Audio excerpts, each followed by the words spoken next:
right. We're good? Let me know when you start recording. Go. All right, thank you all for coming to our safety training session for Robotics and Automation Society. And thank you all for watching this video, for those of you who couldn't attend today. So to start off, as required by Texas Education Code Section 519361 and the university, we were required to attend a student leader training program in safety education this semester. That was me and Michelle, the vice president, and the other authorized reps. Of course, I think you attended as well. Yeah.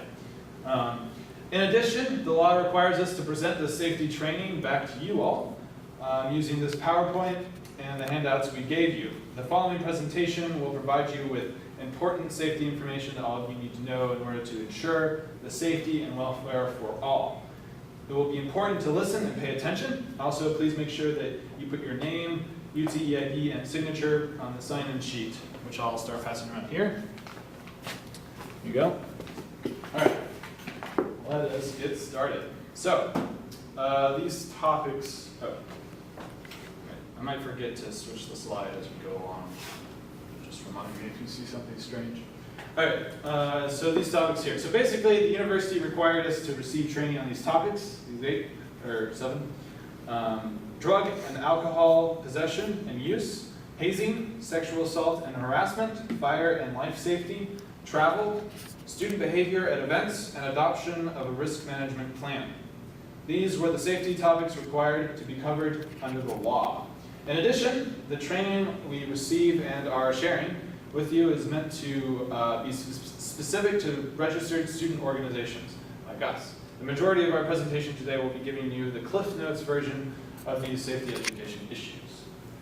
If you have any questions, just let me know as we go along. All right, starting off with hazing prevention. Let's start with the first one. The following section will discuss what constitutes hazing, while also discussing the potential uses, issues, and consequences while hazing, with hazing. According to the state of Texas, hazing statute and Chapter 16 of the Institutional Rules on Student Services and Activities, hazing is defined as any intentional, knowing, or reckless act occurring on or off campus of an educational institution by one person alone or acting with others, directed against a student that endangers the mental or physical health or safety of a student for the purpose of pledging, being initiated into, affiliating with, holding office, or maintaining membership in any organization whose members are or include students at an educational institution. As you read this definition, it's important to note, 1, it does not matter if the act of hazing occurs on or off campus, and 2, it does not matter if our organization is registered with SALD. So that's weird. Looks like that text doesn't show up on the actual slide. All right, I'm going to keep it like this for now. Although a UT student may claim that nobody forced me to do it, or the officers say that we didn't make them do it, there is a power differential that exists and must be recognized in which new members allow themselves to be hazed. Under Texas state law, the fact that a person consented to or acquiesced in a hazing activity is not a defense to prosecution for hazing under the law or discipline by the university. A violation of the university's hazing prohibition renders not just the person inflicting the hazing, but also the person submitting to the hazing subject to discipline. So here's some myths and facts about hazing, and you can look through this. Also, these slides will be sent out along with all the handout information that you received in an email to the whole.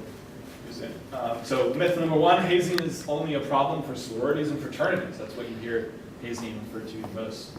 But the fact is, hazing is a societal problem.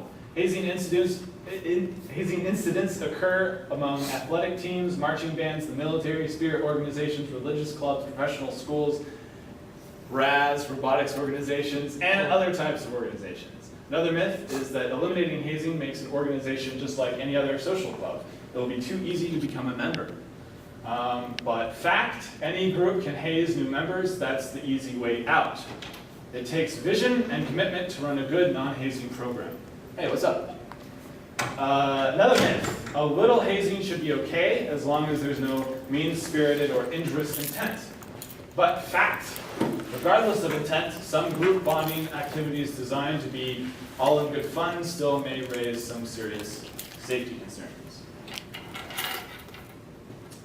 So, a person who believes that he or she has been subjected to hazing in violation of the institutional rules on student services and activities, chapter 16, or a person who has knowledge of hazing activities should report the incident to the dean of students or another university official, administrator, or supervisor.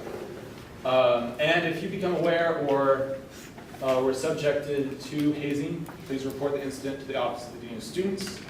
And the website is right here, and that's the phone number, 512-471-3056. 865. Okay, so potential consequences. It's important to be aware that not only can our organization be held liable for criminal charges and university discipline, but also individual members can face these consequences. So here's a list of the discipline that can be applied to people. The dean of students, for individuals, the dean of students may initiate disciplinary proceedings against a student accused of violating the hazing policy. There's organizational discipline, so that could be against an actual organization for violating the thing, and then there's criminal and civil liability. Through the criminal process, the district attorney's office can investigate and press charges against the organization and the individuals. Through the civil process, individuals can be sued, actually sued, which is terrible, as an organization or as an individual. All right, so that was the first thing of the 7, so this is the next one. Drug possession, use, and abuse. So we can ask the question, is there really a drug problem on college campuses? The use, possession, or abuse of illicit drugs, steroids, prescription drugs, and over-the-counter medication is not a new problem in the United States. What many people may not be aware of is that illegal use, possession, or abuse of drugs is also a big problem on college and university campuses. The answer is yes. So some facts. According to the U.S. Department of Health and Human Services, HHS, approximately 40% of adults in the U.S. will use an illegal drug at some point during their lives. This does not include the use of alcohol or prescription medications. A study conducted by at UT by the Harvard School of Public Health in 2004 found that 28% of the students smoked marijuana in the past year and 31% used illicit drugs in the past year. Pretty crazy.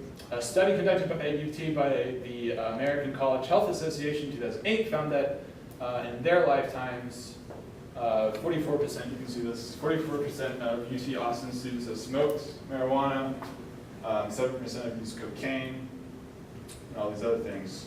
Terrible, terrible drugs. So it is a problem. We have the statistics to show it. So, red flags. Recognizing the signs of drug use or abuse is one of the most important steps each of us can take in getting someone help. You should be on the lookout for some of these red flags that are symptoms of drug abuse and dependence.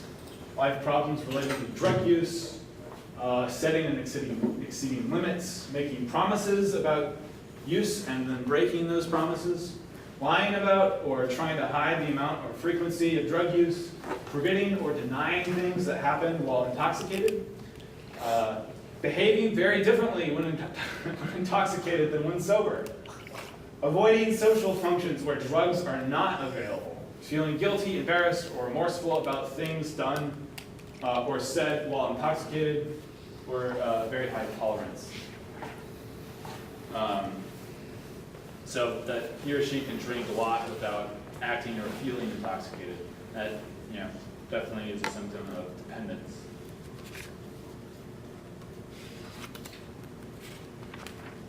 Right. So potentially affected areas. The possession, use, or abuse of illegal drugs or abuse of prescription and over-the-counter drugs can result in significant physical, psychological, and other consequences to the person, as well as family, friends, and others. In addition, substance abusers soon fall into a potentially destructive pattern. Obtaining and using the drug becomes more important than anything else, including school, work, friends, or family. Drug possession, use, or abuse can affect multiple areas of your life, including your health and well-being, college education, graduate school or employment, participation in athletic activities or robotic activities, family, friends, and of course, peers. So how to intervene, how to take action if you recognize something like this is happening. There are several ways you can help someone who may have or currently does have a drug problem, including the first one, talk with a professional. You can find those professionals with these contact information: University Health Services, Office of Dean of Students, and Counseling and the Mental Health Center, whose numbers are right there. They're also in the information we're going to provide you guys. You may be unsure what to do or have doubts about taking action. There are several, all these university offices that you can contact to answer questions or concerns. Confidentiality and anonymously report your concerns. So you can do this too. You can help a friend or peer by calling UT Behavioral Concerns Advice Line, the number there, which connects you to trained staff members 24 hours a day, 7 days a week, 365 days in a year. So anytime you feel like you want to report this, you don't have to say your name or anything like that. Conduct an intervention. On the other hand, you may be ready to have a conversation in which you help a peer or friend come to a closer understanding and accepting the nature of his or her relationship with drugs. So you can do that to address the problem directly. All right, let's talk about alcohol use and abuse. The objectives of this section, this is the third, I believe, of the 7, on alcohol use and abuse include reviewing the common problems associated with alcohol use and abuse and the best ways to avoid the related hazards. Additionally, this section will briefly outline the legal and civil risks involved with alcohol services, along with the efforts our organization can take to effectively manage the legal and civil risks. So, alcohol overdose. Let's cover that first. Alcohol overdose is potentially a critical medical situation in which you find someone passed out, but you cannot wake them up, or they are semi-conscious or incoherent. They may be a medical emergency. There may be a medical emergency if an individual is found vomiting without awakening, has shallow, irregular breaths, cold, clammy, pale, or bluish skin, or they may experience seizures, convulsions, or rigid spasms. The first thing you should do if you see this is to call 911 for emergency help. Oftentimes the 911 operator will ask you a series of questions to help guide you to the best help your friend or fellow students in need. When help arrives, the best qualified professionals can assess whether further medical attention is needed. Next, put the person in the Bacchus maneuver, and you can see this, the handout for that. And it's very, Bacchus as in right, you can see it. It is very important that you stay with the person to ensure nothing further happens. So if you don't know what to do, that's okay. You can call 911, they'll walk you through the steps. And you can see the handout for Bacchus. It's not too difficult. All right, university policy on alcohol use and abuse. The university policy clearly prohibits underage drinking, driving while intoxicated, public intoxication, and other misconduct consistent with state laws and statutes. Less commonly known is that individual students and student organizations can be subject to disciplinary action whether the conduct takes place on or off campus, or whether civil or criminal penalties are also imposed. Under state law and university policies, ignorance of the policy does not protect you or our organization, RAS, from disciplinary action. You can review the university policies by going to this website here at healthyhorns.com/ healthyhorns.utexas.edu/rules/laws.html.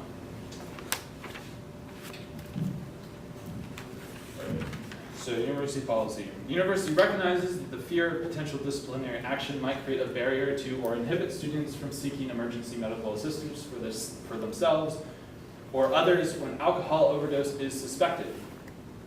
Under the Alcohol Medical Emergency Call for Help, AMEC program, students who have sought emergency medical assistance for themselves or others will not face formal disciplinary action from the Student Judicial Services in the Office of the Dean of Students, which is pretty cool.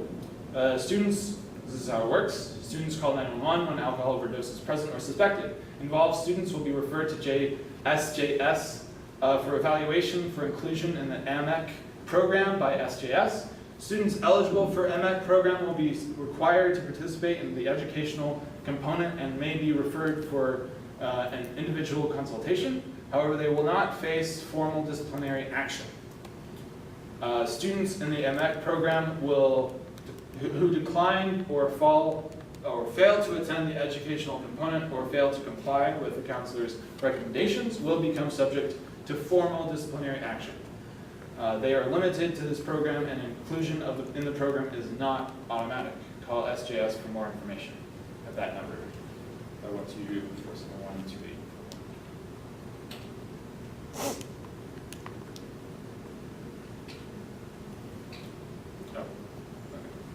All right, so for the most part, you're probably familiar with state laws prohibiting underage drinking.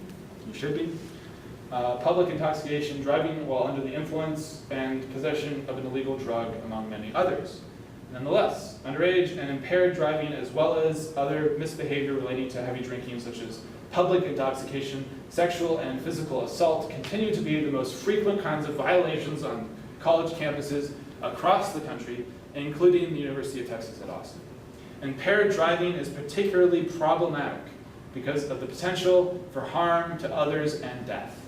Although over 70% of UT students reported using a designated driver after a party, there continues to be tolerant attitudes permissive of drinking and driving. Another common issue found among students is picking the wrong person to be the designated driver. Finally, another unfamiliar issue in the legal system is affirmative link. It is a misperception that the police need a smoking gun or to see you with alcohol in your hand for them to cite you for a violation.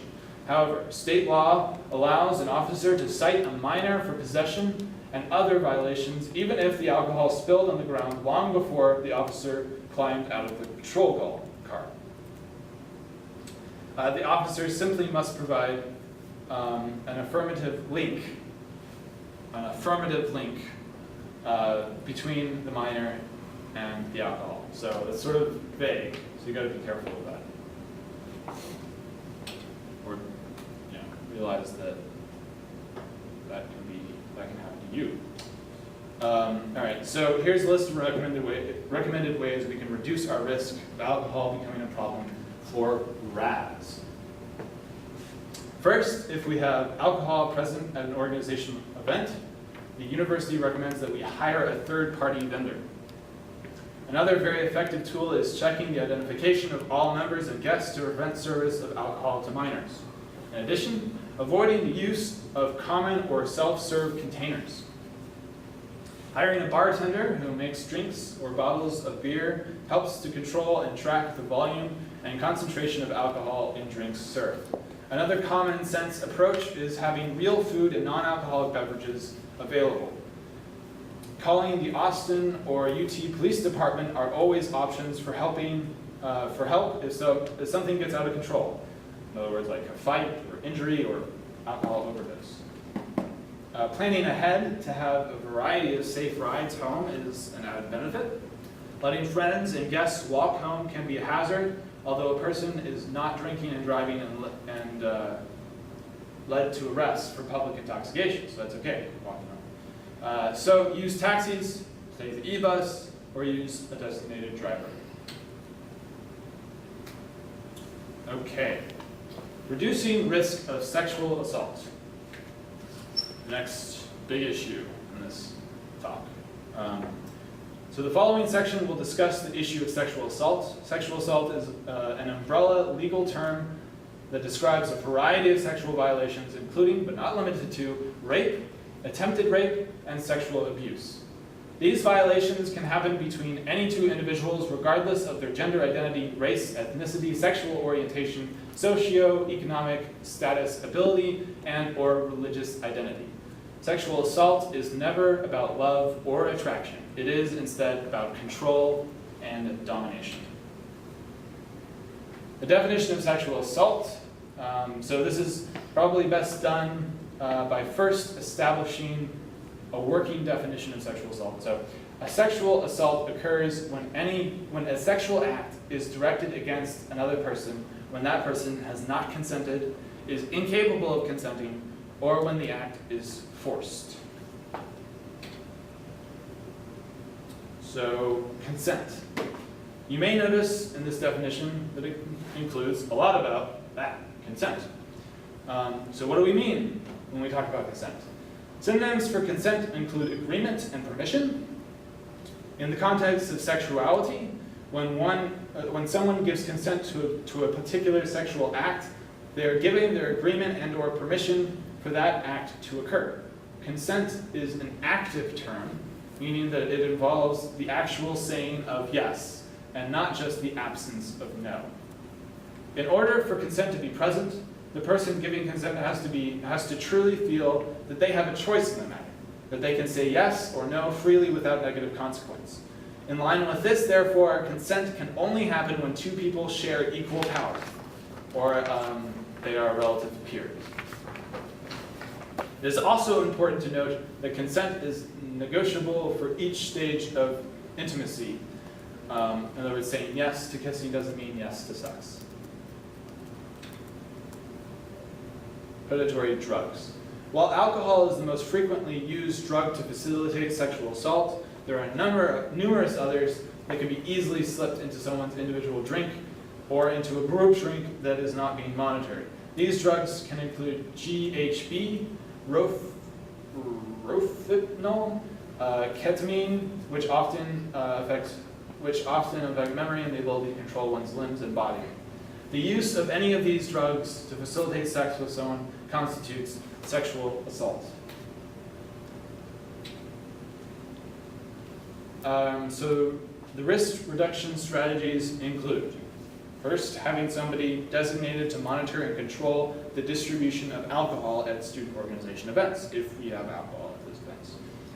Second, to establish an organizational culture that does not tolerate sexual predatory behaviors and holds the offenders of such behavior accountable with tangible consequences. And third, intervening when you observe coercive or questionable behavior.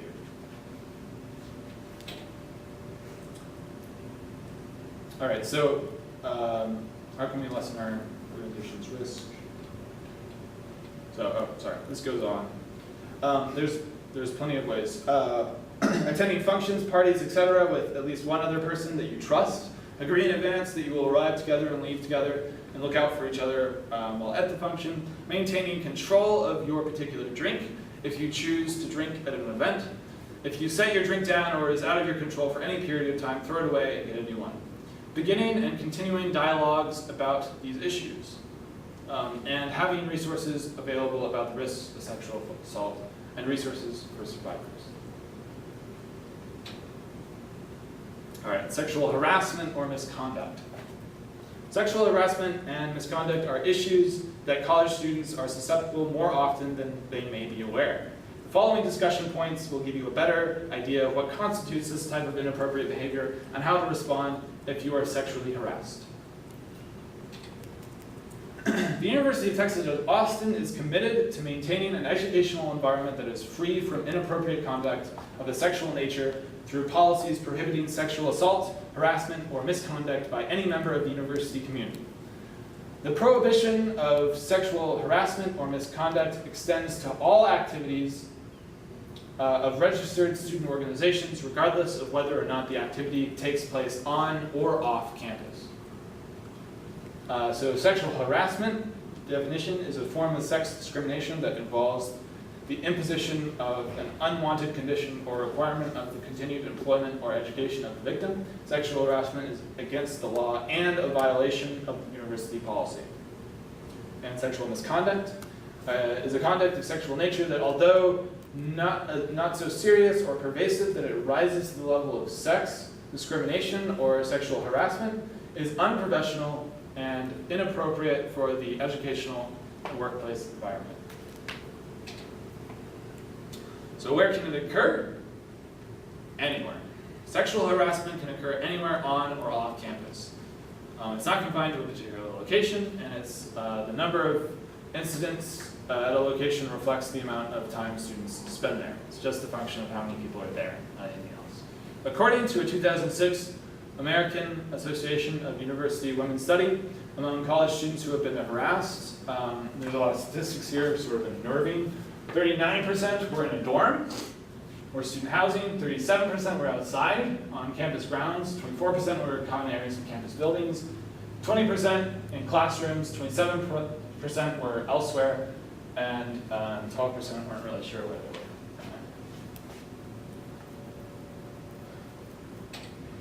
Okay, so how to report sexual harassment. The University of Texas at Austin is committed to maintaining an educational environment that is free of, did I go backwards? Oh, sorry. That is free from inappropriate conduct of sexual nature. UT encourages students who believe that they may have been subjected to sexual discrimination, harassment, or misconduct by university faculty, students, staff, visitors, or contractors to report it immediately. And the people you can report it to are these two, Latoya Hill and Catherine Green. And their numbers and contact information are here on the slide.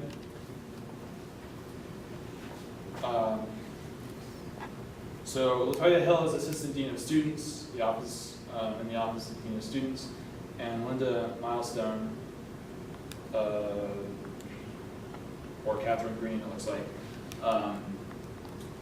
Associate Vice President for Institution Equity and Workforce Diversity, Equal Opportunity Services. So those are two people you can talk to. So, all right, next section. We're about 3/5 of the way through. So pay attention. Fire and life safety is a topic that is often overlooked by student organizations, despite the fact that an emergency involving these items can be grave. Here are some tips and advice on how to avoid putting you and your organization in danger. So how to respond to a crisis at your event. The last thing we would expect in an event is for a crisis to arise. The best thing to do is to call for help as early as possible and utilize campus resources. Calling 911 from a cell phone will connect you with the City of Austin Dispatch. Provide as much detail as you can and stay on the line with the dispatcher until they release you. To ensure the fastest response, have a friend called UTPD as well at 471-4441 and make the call yourself in addition to 911. The Office of the Dean of Students can help with a variety of emergencies, including fires that occur in residencies, notifying professors of absences due to injuries, illnesses, or emergencies, and so much more. Hopefully, we will have planned well and rarely, if ever, have to face this kind of crisis, but each of you should know what to do if there is, if that kind of thing happens.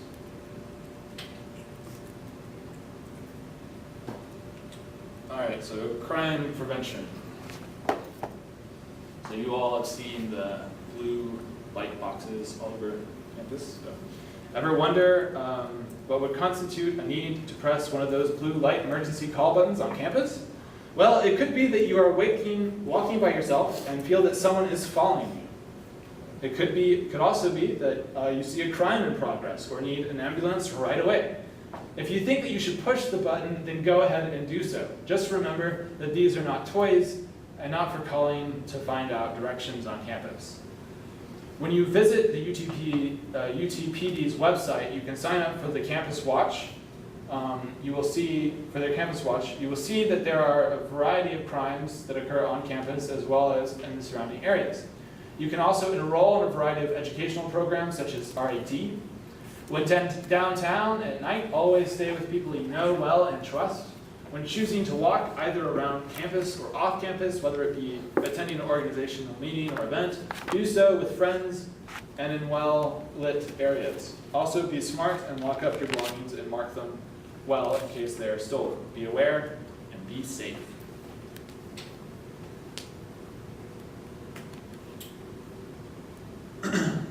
So,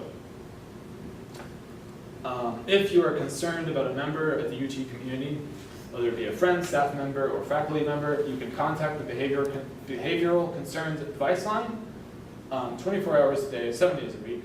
You can also remain anonymous if you want when you contact them. However, if you want to send a report online, which you can do by visiting utexas.edu/safety/BCAL, BCAL, you will be asked to enter your UT-EID, so it's not anonymous necessarily. But also, when supporting a report online, be aware that the report are answered during normal Monday through Friday, 8 to 5 business hours. So if you want to be anonymous, you can just call a lot. So many times, individuals will walk by something that looks out of place, and they continue walking to their destination. Whether you are in class, using the campus room for a student organization meeting like this, or just walking by, we ask that if you see something, report it. You never know if you are the first to see it, or you might be the first to report it. As members of a UT organization, you also play a role in keeping your campus safe. It's always better to err on the side of caution. If something is a safety hazard and broken, you can contact university facilities and services at this number. You don't have the number, do you? All right. At 512-471-6188 during regular business hours. And there's another number that I can give you for after hours. You can also find that on the website. And your call can make our campus safer for everyone. So don't hesitate to do it. On the subject of weapons, the University of Texas has a policy regarding weapons and facsimile weapon possession on campus.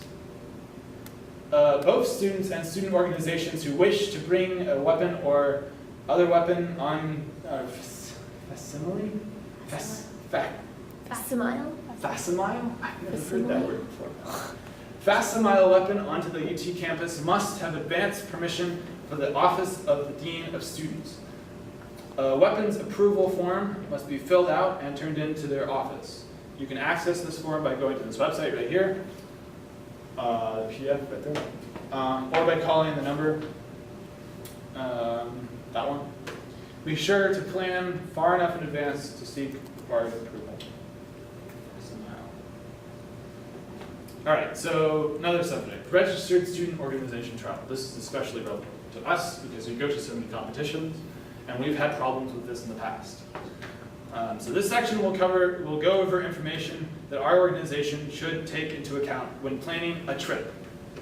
Having a plan in the event that something should happen, rather it be a tragedy or a simple flat tire, it's always great to take into perspective what may happen. Okay, so there are two different types of domestic travel policies at the University of Texas at Austin, depending on the type of student organization. Departmentally sponsored, SSO, or just registered, RSO.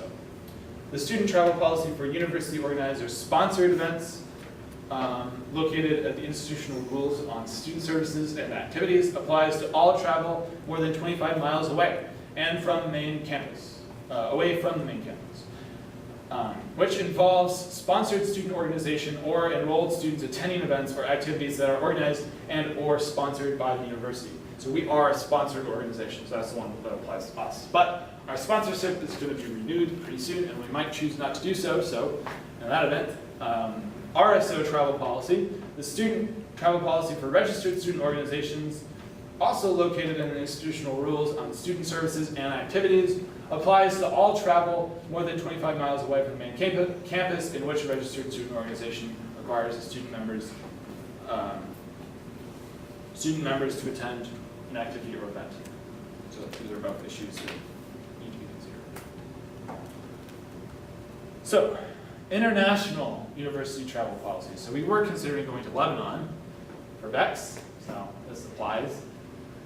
The University of Texas at Austin supports and encourages international travel and is committed to the safety and well-being of its students, faculty, and staff when they participate in these activities. In accordance with directives from the University of Texas system, all UT students, including sponsored and registered student organizations, must comply with university travel policies for international destinations.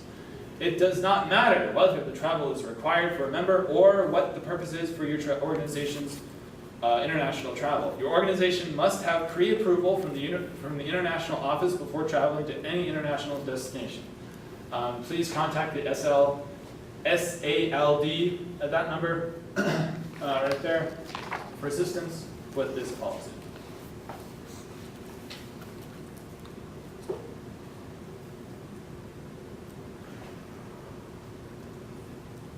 Okay, so more details. What are you actually required to do? I'll just read the first part about sponsored student organization. Okay, so if an organization is sponsored by UT department or college, and members of the organization are traveling more than 25 miles away from the 40 acres, they are required to obtain prior approval from appropriate UT administration in their department or college and fill out the following forms, which in our case need to be filled out at least 3 weeks before you leave or do anything. Request for student travel authorization, release and indemnification agreement, medical authorization form, and a request for special event health insurance. General emergency procedures. So, if you or another member of the organization are involved in an accident or other emergency, take the following steps to keep everyone safe. Number 1, stop immediately and call 911 or local police. Number 2, assess the situation and render aid as appropriate. Make sure that all members of your organization are accounted for and find out if anyone is hurt or injured.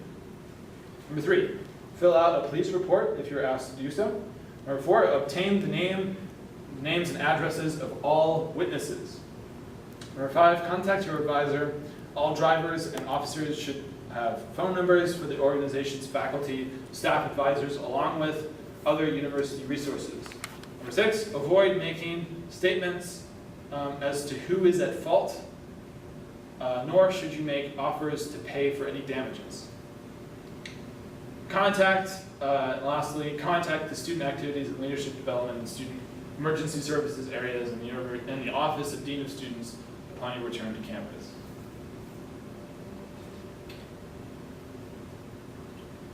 All right, behavior at parties and other organizational events. This section will go over information that our organization, RAS, should take into account when planning an event such as a party. Creating an event requires a lot of planning, work, and thought. While your organization events, social, professional, whatever, have the potential to benefit all members of our organizations, these types of events and how they are run are a reflection of our entire organization and each of us. This is important. So some planning tips. It's important that an organization to identify the types of events we will be conducting and their purpose, whether they be social, professional, intellectual, recreational, competitive, or whatever. When planning an event, the university recommends that we consider the following planning tips. Firstly, choose events that reflect the values and beliefs of our organization and members. Next, invite people and groups we know. Appoint or designate event monitors to handle emergencies and other event details. And appoint designated drivers of hosting events where alcohol will be served. Confront inappropriate behavior quickly and firmly. Have an emergency crisis management plan in place and review it with all members prior to the event. And remember that the types of events we host are a reflection of our organization's values. All right, so what about theme parties? As mentioned in the previous slide, there are many factors to consider when deciding on an event or activity. Theme parties are a popular social event for organizations. However, some theme parties have created controversy in recent years. You guys might have heard about this, particularly culturally based theme parties. Yeah. We should consider these questions before planning to host a culturally based theme party. Why this theme? Is it about a living culture? Is it about a current subculture? Have we consulted either with people from that community or with recognized experts, community leaders, or faculty about the thing? Are the people whose culture is being represented adequately empowered in society? And think and talk about what we are planning to do. So for some context for this, the thing that they're referring to when they say recent events is there's a sort of a Mexican theme party at several frats recently. And this was great controversy because it's basically appropriating a culture that these organizations don't understand. And it offended quite a few people. And so, like, the costumes they came up with were very stereotypical and that kind of thing. So that's the sort of thing they're talking about. Just basically considering if you're going to mock a culture in this way. If you're making a themed party that's sort of taking on a culture and doing that, make sure to consider the implications of that and not to offend people whose culture that is. Okay, so other factors. Factors to consider before planning a date or slave auction. This is a problem in RAS. We need to consider autonomy of the robots that we auction off. A risky and potentially offensive event some organizations choose to host to raise money for is the date or slave auction. While most organizations do this type of event with good intentions, the results can be damaging to the organization and participants. Date or slave auctions involve bidding on a human being or a robot for the services or the ability to spend time with a certain person. The process devalues a human being to the level of merchandise and involves comparison to the relative value of the person being auctioned. The process has the appearance of actual slave auctions, which are a real and tragic part of this country's history. In addition, it is important to consider safety concerns that arise as a result of date auctions. When a person wins the ability to spend time with another person, there's no way of discerning their true motives. Given the prevalence of sexual assault in our culture, safety concerns exist if we allow a member of our organization to be compelled to spend time alone with someone that he or she may not know. At UT Austin, equality, openness, and sensitivity are strongly held values. For this reason, and all of the reasons mentioned just now, student organization events such as conferences, award ceremonies, and competitions can be quite complex to manage. Events can involve numerous tasks, including budgets, event schedules, seating arrangements, training for volunteers, etc. An essential component to creating successful events requires selecting an officer, other organizational member, or committee or team to take the lead, or the event planners. Selecting the planner for our organization's events is an important decision. Qualities of good event planners or event planning teams include the following: experience within the organization, excellent organizational communication and time management skills, ability to handle stressful, fast-paced situations, and passion and a strategic vision.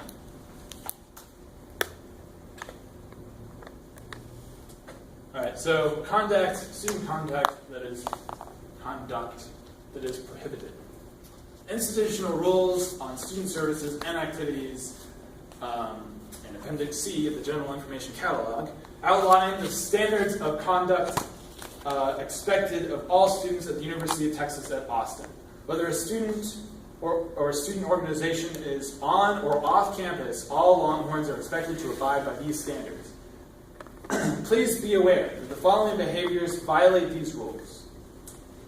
And here are the reasons: engaging in harassment or discrimination against another student or a university employee, damages, defaces, destroys, alters, or takes usually property without authorization of the university, impedes or interferes with an authorized university function, such as teaching, research, or disciplinary, endangers the health or safety of another student or university employee, failure to identify oneself, or provides false information to an institutional representative, unauthorized entry into university buildings or fountains, and engages in conduct that violates federal, state, and or local laws, such as theft, hazing, DWI, or underage. While the above list is not exhaustive, you can obtain a copy of the institutional rules on student services and activities by visiting registrar.utexas.edu/catalog/index.html or contacting the Student Organization Center, SOC, at 512-471-3065. All right, so let's summarize. Summary and conclusion. So this final section will provide you with a summary of the resources available to you if you want to learn more about any of the topics covered in our presentation. Campus resources. So there's a lot of numbers that we looked at on the slides, and there's free wallet cards that are available to students who want student activities, and the Office of Dean of Students offers these cards that cover student organizations and personal safety resources. There are also content-specific web pages for each risk management topic covered this evening. You can access them by going to the training resources link on our website at this link.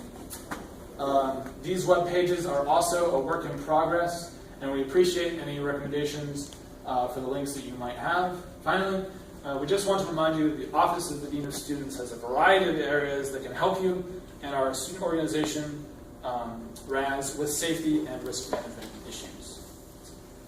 So, if you have any questions, now is the time to ask. This video will be available online, as well as a ton of other information about what we covered. Make sure to sign the attendance sheet that's going around, and yeah, that concludes this talk. So if you have any questions, come up afterwards and let me know.